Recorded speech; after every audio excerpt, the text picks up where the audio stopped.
So you want to achieve big boy status like our guy Chris Hemsworth, aka Thor, the god of trend. I mean thunder. Well, you're in the right place because I'm going to break down his workout and diet plan, but not only that, I'm also going to tell you what parts of it you should mimic and what parts you want to ignore if you want to end up looking like Thor. Unfortunately, Chris isn't very forthcoming about what supplements he takes, so I can't speak heavily on that topic. But just know, because Chris is most likely on the sauce, you can't expect to copy exactly what he does and get the same results in the same time frame. So that's why at the end of this video, I'm going to tell you how you can adapt his program so it'll work better for the natural lifter. So Chris's workouts can be broken down into two parts: classic bodybuilding and conditioning. Depending on what role he's prepping for, he'll focus more on one than the other. For example, while preparing for the latest Thor movie, Chris's trainers had him weightlifting 5 days a week, doing a push-pull split. It's pretty classic bodybuilding, doing heavy compounds in the 8 to 12 rep range. His conditioning workouts come in the form of CrossFit-style circuits, functional bodyweight workouts, and boxing workouts.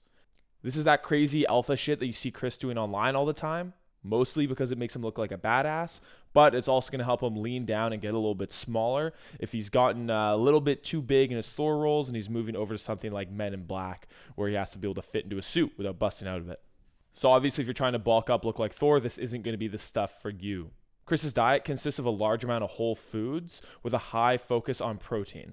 At around 6'3", this guy eats a shit ton. In a video with his personal chef, he said that Chris can even get up to 5,000 calories per day, depending on the period of training that he's in.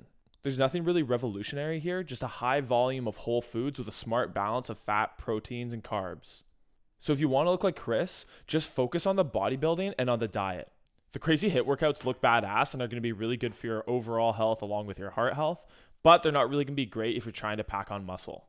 Doing some amount of conditioning is important to keep yourself healthy and make sure you can do a good amount of volume in the gym, but it shouldn't be the focus of your routine if you're trying to get bigger.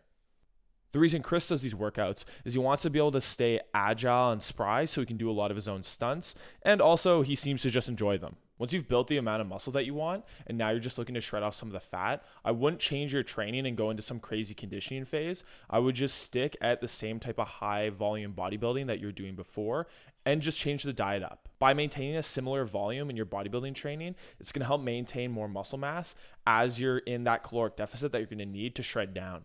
So if you're relatively new to the gym and you want to look like Chris, here's what I recommend. Start off with 3 full body workouts a week, then include a little bit of extra volume for the chest, the shoulders, and arms to get that superhero look. Something like this program on screen will be a great kicking off point. And then for the diet, it's going to depend on whether or not you need to put on mass or shred off fat to get the look that you're going for. So I'm going to put a link to this really good macro calculator down in the description because I do believe counting your macros and counting your calories will give you the fastest results. Thanks for watching, guys. That's the video. Comment down below who you want me to cover next, and I'll see you in the next video.